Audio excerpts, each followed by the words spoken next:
security concern at yung sinasabi ng organizer yung oras. Pero mas sa security concern. Tinignan namin sa kakabuti sa karamihan. Kaya natin pinospone.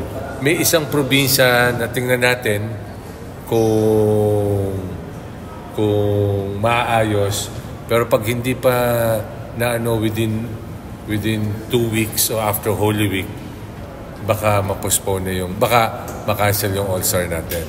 Pero kahit ma-cancel yung All-Star natin, bibigyan pa rin natin yung para sa All-Star na trust fund.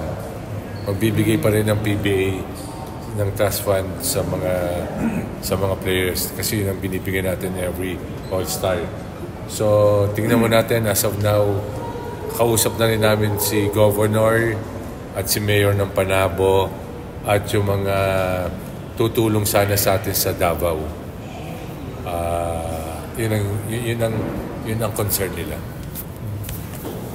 Tom, kasi nasabi nyo nga, pwede niyo bang ma-divulge kung anong probinsya yung potentially na mag-host next? Baka pa lang Visayas. Sa Visayas, hindi pa sigurado.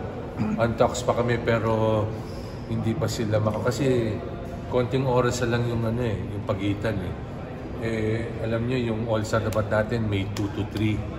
So inaano natin yung concern for security talaga. Yan ang pinag-usapan namin makakabuti sa karamihan. Pero kung yung probinsya ko. Diretso tayo. After election. Okay. Ito bang probinsya na to nag-host na dati? Ano to? Pinihuin nyo ba to? Visayas. Visayas. Pinihuin nyo talaga to. Pinihuin nyo. So makinig at manood ka ng Itbulaga, ha? Ilang letter? Okay lang yung tanong kasi di ba napag-usapan natin before Mindanao sana kayo nung All Mindanao na game yung mga players. Dapat. Paano pa yun, Kom?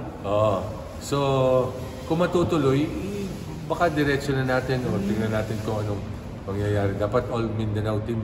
Ang ganda na nga sana ng natin may pangyayari na hindi natin kontrolado. So yun lang para nga sa atin yan. Kung sakali lang hindi matuloy, may plan B ba kayo na kunwari after ng season? Or Gilas i-tune up sa All-Star? Titignan na namin kung anong pwede namin baka hindi All-Star. Hindi. All-Star pero baka hindi basketball. Para fundraising lang sa mga players. Tingnan natin, di ba? So hindi natin alam. Kasi may maikli na. Pare, matatapos tayo na July. So kailangan before June, makagawa na tayo ng All-Star.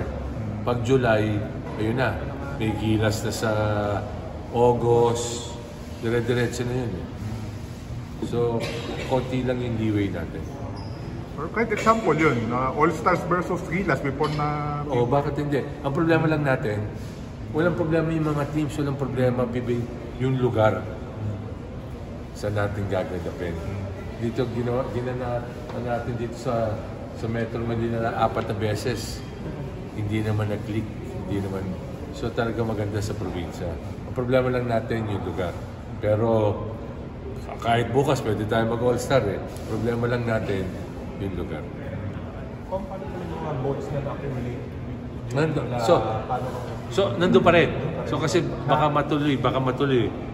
Pag hindi natuloy yun, panibagong na naman tayo sa kung kailan yung All-Star natin, paano format, or sa 50th na ba? Diba? Kasi ang 50th kandon. May humihirit sa akin sa 2027. Pero out of the country. May proposal sa akin. Pero alam mo na yung proposal, laging ganun. Laging hindi naman natin alam. Pero at least may gusto out of the country sa 2027. Kung isang probinsya lang yung kinoconsider. As of now. Kasi nga yun nga, kinontak agad namin, medyo okay sila, pero tinatanong namin yung time constraint ng problema nila. Isang probinsya pa lang. Hindi pwedeng i-advance yung kanlon for this. Ay, kasi nangako na ako kay Mayor at magpapagawa pa sila ng additional hotel. Kasi hindi kakasya yung 150 packs tayo. So, hindi kakasya. Eksakto pag 50th year natin, pero na daw sa hotel. Yun ang sabi sa akin ni Mayor ng Kanlon. Okay? Salamat.